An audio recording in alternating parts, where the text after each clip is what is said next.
Welcome to the Great Detectives of Old Time Radio. From Boise, Idaho, this is your host, Adam Graham.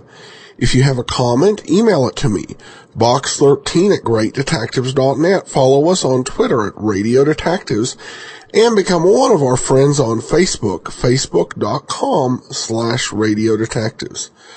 Well, before we get started, I want to let you know today's episode is brought to you by the financial support of our listeners. Thanks so much for your support, and I especially want to thank James, and we will send access to the premium site as we do with all donations of $7 or more. Well, now it's time for today's episode of Nick Carter, The Unwilling Accomplice.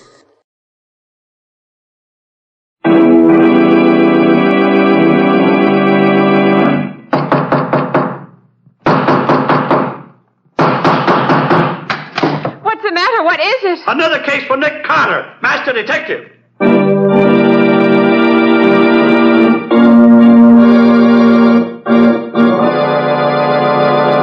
Yes, it's another case for that most famous of all manhunters, the detective whose ability at solving crime is unequaled in the history of detective fiction. Nick Carter, Master Detective. Tonight's curious adventure, The Unwilling Accomplice, or Nick Carter and the Mystery of the Society Burglar.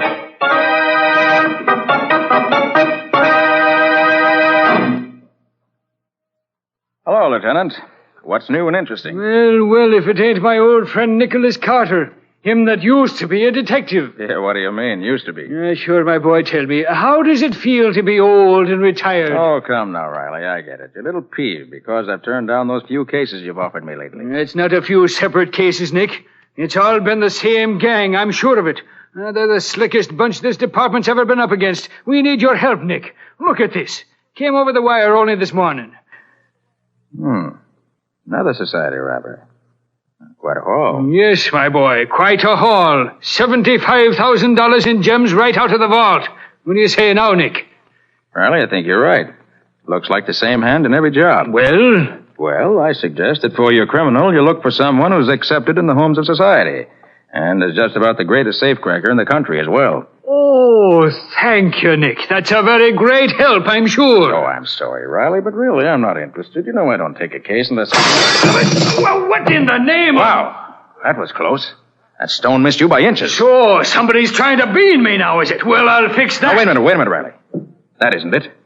This seems to be a little matter of communication. Communication? Yes, look. There's a note tied to that stone. Well, now, hand that over here. Here you are. Let's see what is... Well, listen to this, Nick. My dear Lieutenant Riley, since the jobs I have pulled off lately have so completely mystified your department, may I suggest that you call upon the services of your very good and able friend, Nicholas Carter. What's that? It won't help much, of course, but at least I'll then have an adversary more worthy of my talents. You see, I'm varying the pattern and going on to much bigger things. Today it has been the National Loan and Trust Company. It is not only theft, but murder as well. Well, Nick, what do you make of that? Very interesting. Interesting, is it? Why, the cheek of him. The National Loan and Trust Company, he says. And murder, he says. We're dealing with a conceited maniac. Give me that phone. I'm going to check up on this. Well, as it's now 5:30 on Saturday afternoon, Riley, I doubt that you'll find anyone at the bank. Excuse me, Lieutenant. Yeah? There's a lady and gentleman here to see you. They say it's most urgent. Well, what are you waiting for? Show 'em in. Yes, sir. This way, please. Thank you. Lieutenant Riley? Yes? Permit me to introduce myself. I'm Butler Pierce, and this is Miss Olive Belden, my fiancée. I'm pleased to make your acquaintance. Now, what can I be doing for you? You can help us find Miss Belden's father. He's missing. Oh, missing, huh? Yes, Lieutenant. Dad's been gone for hours, and I'm beginning to fear something dreadful may have happened. Oh, excuse me. This is Nick Carter, Miss Belden and Mr. Pierce. Nick Carter, the detective? The same, Miss Belden. Oh, I'm so glad, Mr. Carter. Will Would you, Isn't your alarm somewhat unwarranted? Your father hasn't been missing very long, I take it. That's true, Mr. Carter. Only 3 hours to be exact, but under the circumstances... What Miss Belden means, Mr. Carter, is that it seems as if her father had disappeared into thin air. How do you mean, Mr. Pierce? Well, the last time she saw him, it was through the living room window. From there, she could look out over the court into his private office at the bank. And when she... Bank? Did you say bank, Mr. Pierce? Why, yes. Olive's father is Wayne Belden, president of the National Loan and Trust Company. Did you hear that, Nick? The National Loan and Trust Company. Yes, Riley. There's not a minute to be lost. Come on.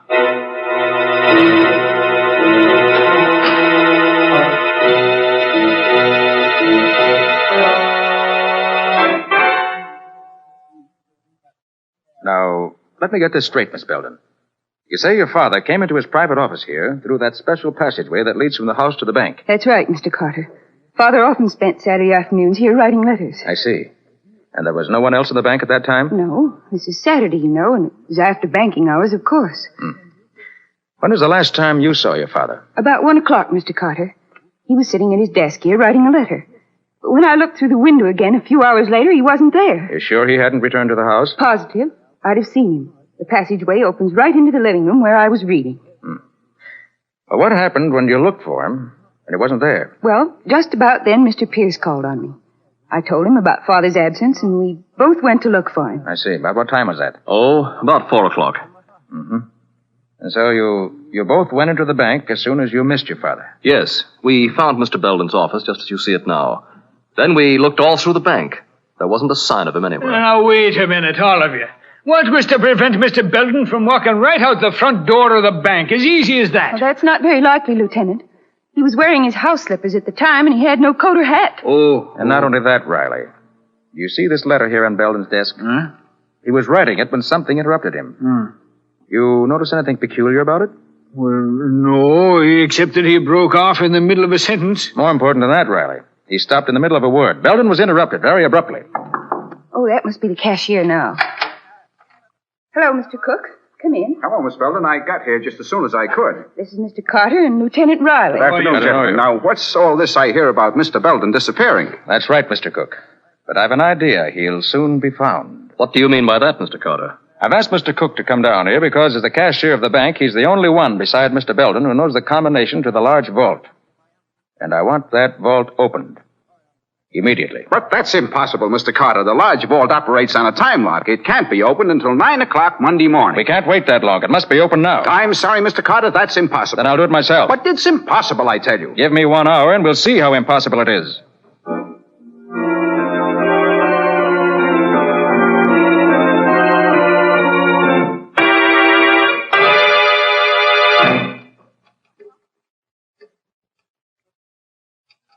You don't seem to be having much luck, do you, Mr. Carter? Don't you worry about that, Mr. Pierce. I never saw the lock yet that could keep its secrets from Nick Carter very long. Not that kind of luck, Lieutenant. Why, there isn't anybody in the world that could... By heavens, he did it. There we are, gentlemen. I told you so, Pierce. Riley. Huh? Look there. What is it, Nick? There in the corner. His father! Yes, Miss Belden. Your father's been murdered.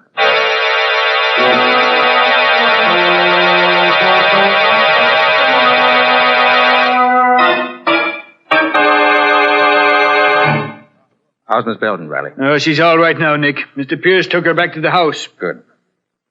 Well, Mr. Cook, have you finished examining the contents of the vault? Yes, Mr. Carter, and you were right. There has been a robbery. $50,000 is missing. Well, I'll be just as the note said, Nick. Remember? Theft and murder. Yes, Riley. But the theft, I'm sure, was just an afterthought. Mr. Cook, did Mr. Belden have any enemies? Why, not that I know of. What can you tell me about Mr. Pierce? What do you mean?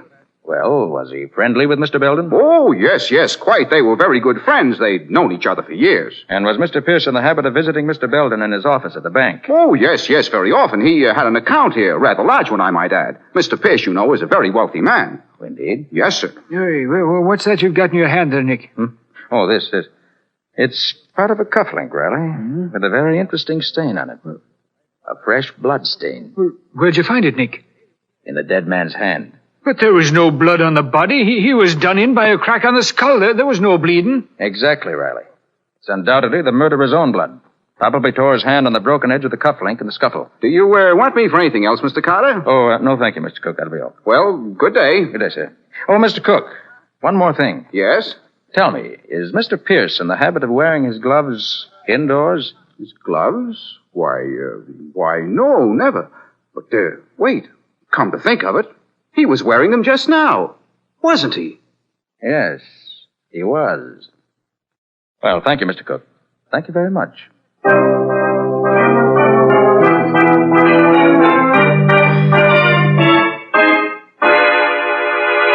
Confounded, Patsy, this is the strangest case I've ever worked on. Well, you've certainly been acting strangely, Nick.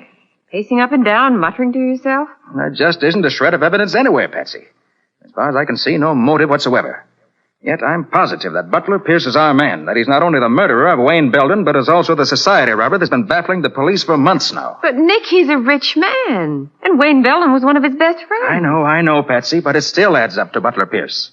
Look, he was thoroughly familiar with the bank, thoroughly familiar with Wayne Belden's habits. He called at the Belden house after the crime had been committed. He wore his gloves indoors, which might have been to conceal a bad scratch from a broken cufflink. He arrived at police headquarters immediately after that stone had been thrown through the window. But, Nick, Miss Belden was with him when he called to see Riley. Surely you don't think he could have thrown that stone? No, Patsy. But his chauffeur could have. While they were entering the building. His chauffeur? Yes.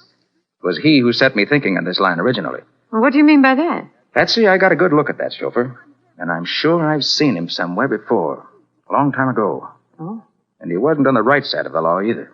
Well, it all sounds like a big hunch to me, Nick. Yes, you're right, Patsy. It's just what it is. A big hunch. Although I have to admit your hunches are usually pretty good. Patsy, I feel so sure this hunch is right, I'm going to play it for all it's worth. Oh, what are you going to do? I'm going to start playing it right now. Get Scubby for me. We're going calling on Mr. Butler Pierce.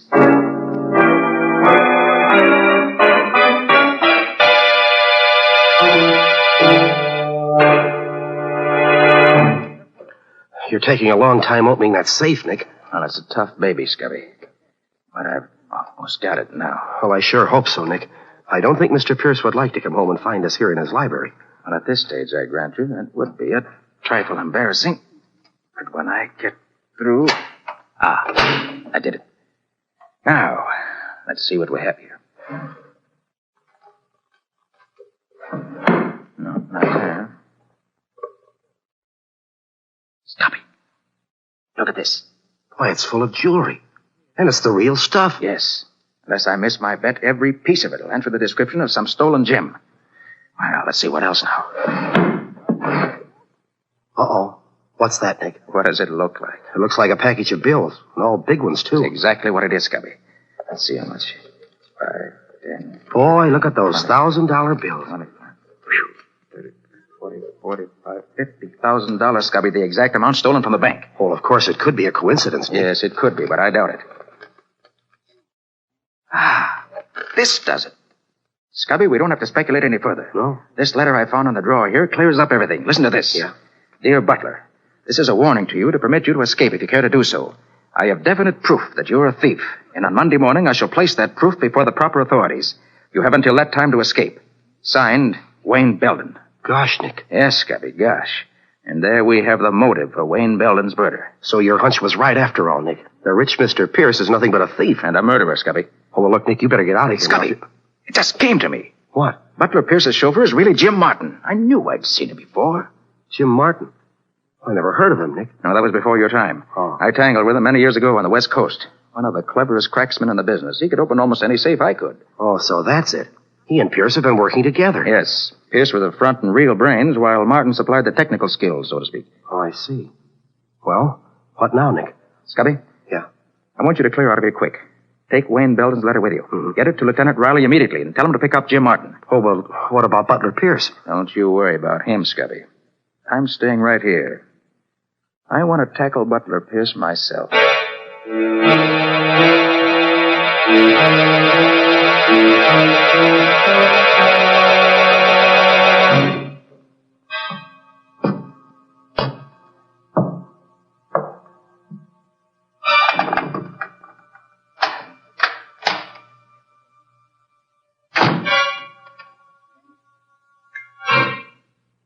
Good evening. Nick Carter, what are you doing in my house? Waiting for you, Mr. Pierce. What do you want?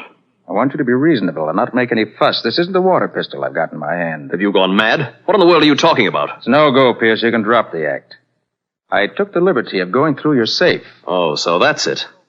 You're pretty clever at getting into safes, aren't you? Yes. As good at it as your pal, Jim Martin. Oh, I see. Well, I guess I underrated you, Carter. No, Pierce. You overrated yourself. Perhaps. What's your next move? My next move is to turn over to the law a thief and a murderer. Turn around.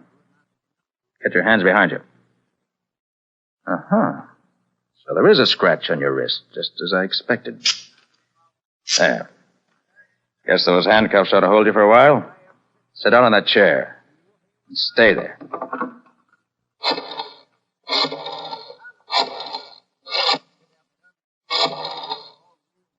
Police headquarters. Lieutenant Riley speaking. Oh, hello, Riley. This is Nick. Oh, yes, Nick. What is it? Riley, I got the murderer of Wayne Belden for you. Oh, you have, eh? Mm. Good work. Who is it, Nick? Butler Pierce. Butler Pierce. Nick, are you sure you're not making a mistake? Quite sure. Scubby should be at my headquarters any minute now with all the proof you want. Where are you calling from, Nick? From Pierce's home. He's sitting in a chair right behind me with a pair of handcuffs on him. Oh. I'll expect you to... Nick, what is it? Hello!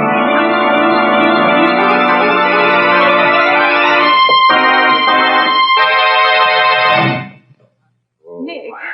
Oh, Nick, are you all right? He's coming to now, Patsy. How do you feel, Nick? Oh, I'm all right, I guess. Oh, brother, my head. Yeah, that was a nasty bump you got, my boy. Oh, take it easy, Nick. Here, give me your hand. I'll help you Up you go, Nick. There, easy. All right, So now. sorry. Can you stand up all right, boy? Yeah, I guess I'm okay now. What happened? Your guess is as good as mine, Patsy. All I know is that I had Butler Pierce in my hands, and now he's gone. That's too bad, Nick. Hey, look at the safe. It's empty. Well, naturally it would be. You couldn't leave all that evidence lying around. Well, it's a good thing we got that letter at least. Yes, but the important thing is to find Pierce. He must be pretty clever, Nick, getting away from you like that. Yes, Patsy. He's all of that and more. He got away this time, but I'll bring him to justice if it's the last thing I ever do.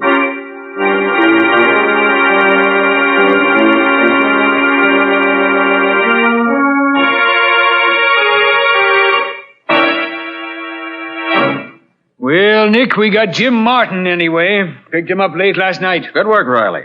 Well, that's half the gang anyway. Yeah, now if we only had Butler Pierce. Yes, but I think it's going to be a lot easier now with Jim Martin in our hands. What do you mean? Got an idea, Riley. If it works, it won't be long before we catch up with Wayne Belden's murderer.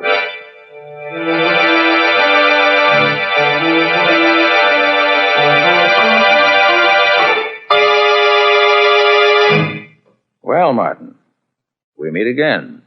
Yeah. Been a long time, ain't it, Carter? Yes.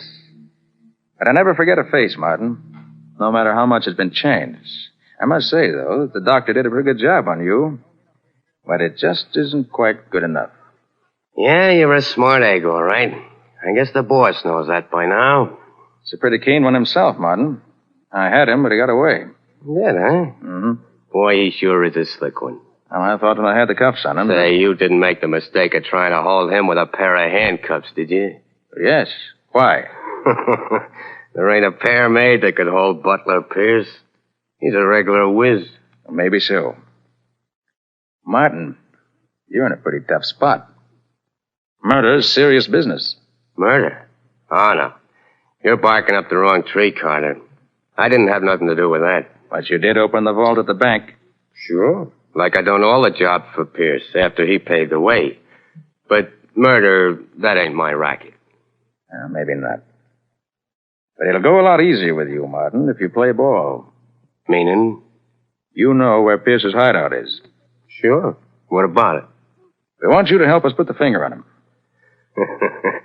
Now, you ought to know me better than that, Carter. That's what I thought you'd say. I have a proposition for you, Martin. If you help us track him down, we'll set you free. The answer is still the same. I'm no stool pigeon. Well, Martin, we're going to let you walk out of here anyway. What do you say to that? I say it won't work, Carter. What do you mean? Listen, I'm onto your game. You're going to set me loose so you can tail me. Ain't that it? Because that's the last thing I'd ever do. And I'm telling you that right now. And yet, Martin, that's exactly what you're going to do. Lead us right to Butler Pierce. You must be off your nut.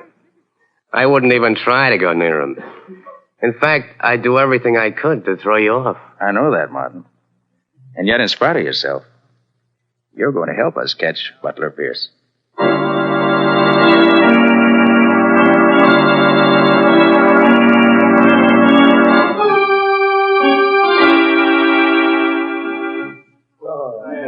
Clerk. Yes, sir? Any mail for me today? Name's Martin, James Martin. Just a minute, I'll see. No, nothing, Mr. Martin. Thanks. Hello, Martin. You expecting a letter from someone? Who are you? I'll give you one guess. That ought to be enough.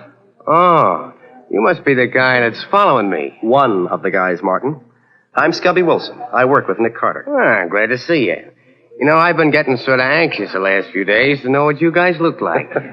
Yes, I can understand that. Must have been quite a strain on you, knowing that you were being watched every minute of the day and not knowing who was doing the watching. Yeah, it was sort of getting me down a little. Well, that's what Mr. Carter was figuring on, I guess. Oh, yeah? Mm-hmm. A lot of good it's going to do him. You never know, Martin.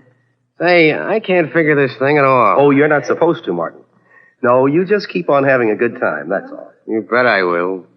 And as for Nick Carter, you can tell him from me, whatever his scheme is, it ain't working, see? How do you know it isn't working? I haven't led you to Pierce yet, have I, pal? No, not yet. But you will. You're nuts, too. You're all nuts. Good night. Good night. Oh, but Martin, knowing Nick Carter as I do, I don't think we're the ones that are nuts.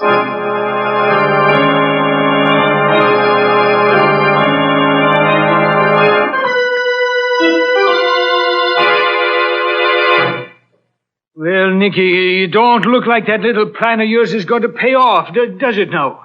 Be patient, Riley. Just a question of time is all. But Martin's been on the loose now for over 2 weeks. How much longer are we going to wait, Nick? As long as necessary. Oh, are we now? Yes, Riley, you agreed. Yeah. I'm positive that what we're doing is the one sure way of getting on Pierce's trail. It sure don't seem very positive to me. You've got plainclothes men and detectives out looking for him, haven't you? Well, sure. We set out a general alarm just as soon as Pierce got away from you. Have they brought him in yet? Well, no. See what I mean? My way's slow, Riley, but it's sure. Well, Nick, all I can say is I wish I was as sure of that as you are. If we don't get Pierce this way, they're going to laugh me right out of the department, using up valuable men and time just keeping an eye on his counter that should be behind bars this very second. He will be, Riley. Just as soon as we get Pierce, too. They keep him company. Police headquarters, Lieutenant Riley speaking. Yeah, he's here. For you, Nick. Yeah. Thanks, Riley. Hello?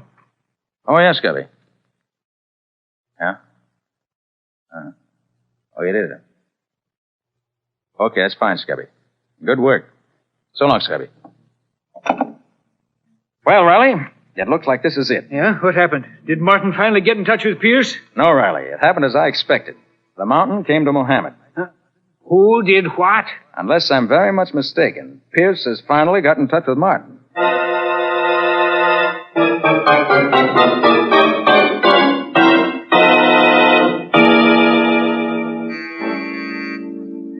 Who is it? It's me, Jim. Oh? Don't you recognize my voice? Hello, Jimmy. Whoa.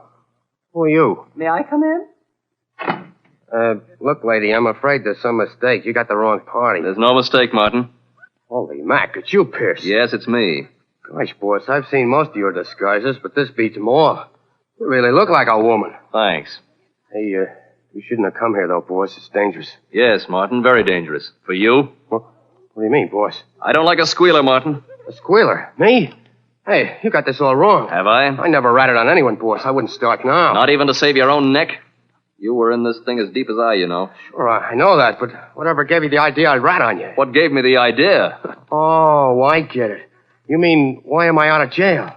Well, honest, boss, this wasn't my idea. Carter let me go. You see, That's enough, Martin. You think I'm a fool? Let you go, huh? Just like that. Well, I won't be so generous, stool pigeon. Hey, what are you doing, boss? No, Oh, you ain't gonna use that gat on me. Guess again, Squealer. You're making a mistake, boss. Please, you gotta listen to me. Let me tell you how it happened. No, Martin, you listen to me and I'll tell you. Carter didn't have a thing on me. Not a thing, do you understand? Yeah, sure. Then he spotted your ugly mug and put two and two together. I didn't think anybody'd recognize that pan of yours anymore, but somehow Carter did. So he had you picked up. And what he got out of you must have been plenty. I swear to you. Shut up! Why else would Carter have let you go? I don't know. I'll tell you why. Because you spilled the works, Martin. Spilled the works and got your freedom for it. No, that ain't why they let me go. It was all a scheme they had. What are you talking about? Sure, boss. They told me they'd let me go if I steered them to the hideout. But I wouldn't do it. Not me. No, so they let you out anyway. Yeah, that's it. Okay, Squealer, I've heard enough. No, boss, no. Great shooting, Nick. You knocked the gun right out of his hand. Nick Carter. Yes, Mr. Butler Pierce. We meet again. You all right, Martin? Yeah, I guess so, but you didn't get here any too soon. Oh, so I was right, you rat. You were expecting Relax, me. Pierce, relax. Martin wasn't expecting anyone. He played square with you right along. Yes? Then what was he doing on the loose? Just a temporary arrangement, Pierce. It was a trap we set for you. And you obliged us by walking right into it. Very clever of you, Carter. Not at all. You see, Mr. Pierce, I based my plan on the belief that at bottom you were not so clever. Really? And how do you mean that? Because instead of doing the really clever thing, getting as far away from here as you possibly could, I felt sure that your personal vanity would lead you to expose yourself to almost any risk in order to get the man you thought had betrayed you. All gangsters react that way. You can hardly consider me a gangster, Mr. Carter. At heart, that's exactly what you are. And that's what I counted on. So you had it all figured out? Yes. I also counted on your pal Martin doing exactly as he did. After we let him go, he laid low for a while. He was afraid of what we were going to do. But after a few days of that, he got bored doing nothing, just as I figured he would. Made a lot of money out of jobs you two did together, and now he wanted to spend some of it. So he stepped out, visited the high spots, stayed at a fine hotel. So I heard. Yes, I knew you would. Matter of fact, I counted on it. You figured we'd let him loose and had paid him well for squealing on you. Well, Pierce, you put two and two together all right, but you got the wrong answer. And the wrong answer you got is going to send you to the electric chair. It's the end of the road for you, Mr. Pierce. Mr. Carter, I gotta take my hat off to you. Really, Martin? And to what am I indebted for this great honor? Well, you said I'd lead you to Pierce, and I said I wouldn't. And you made me do it. And you even knew what I was thinking all the time I did it. Yes, Carter. You're cleverer than I thought you were. Thank you, gentlemen. I'm very happy. I can't say the same for you two.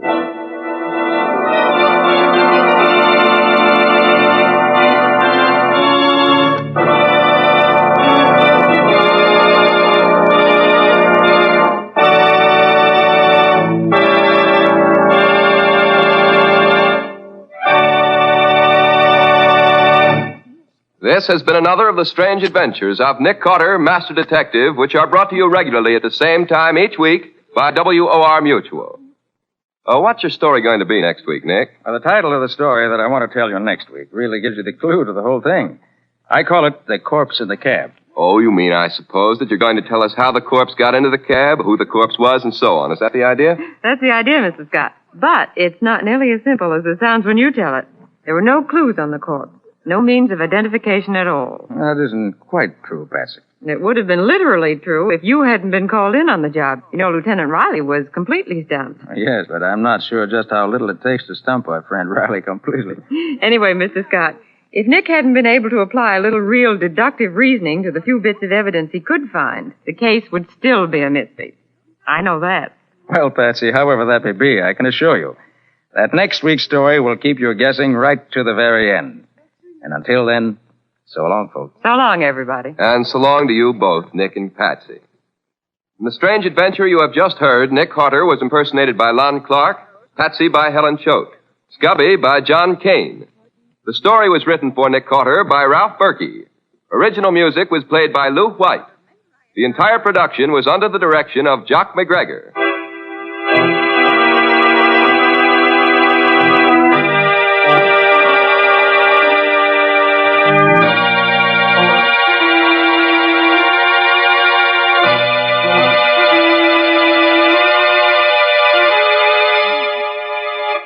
Next week at the same time, listen to another curious experience of Nick Carter entitled The Corpse in the Cab, or Nick Carter and the Mystery of the Murder in the Park.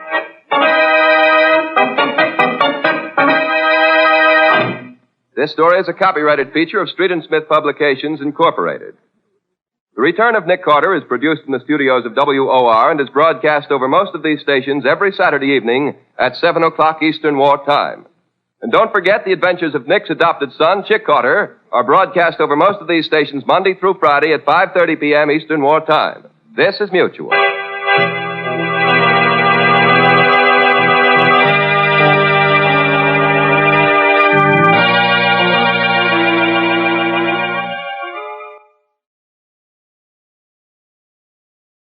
Welcome back. Well, it's rare for a detective show to episode to end with the detective being praised by two men who are headed up the river and possibly to the electric chair for his cleverness and cunning. But I think Nick does earn it here. I kind of saw where he was going, but I still had to appreciate how he played the two off against each other to trap the other criminal. Though if Nick's psychological profile had been just slightly off, well, then maybe you're looking at a different ending. But anyway, it's another episode in the books. We did have some comments and praise from Juliet regarding episode 1074, 9 Hours to Live. Juliet said, "This was so good. Love this story." Thanks so much, Juliet. Jim says, "Love the shows. I injured my back fighting a fire years ago and wouldn't make it through the night without your superb shows. Thanks." Well, thanks so much, Jim. And then a comment from Podcast Alley, "Doing a great job, Adam." Well, thank you very much for your kind comments. We will be back tomorrow with the conclusion of the Lonely Hearts matter, and is somewhat unusual in. But be sure and listen tomorrow. And then next Thursday, we'll be back with another episode of Nick Carter. Become one of our friends on Twitter at Radio Detectives. Be sure and rate the show on iTunes. And follow us on Facebook at Radio Detectives. From Boise, Idaho, this is your host, Adam Graham, signing off.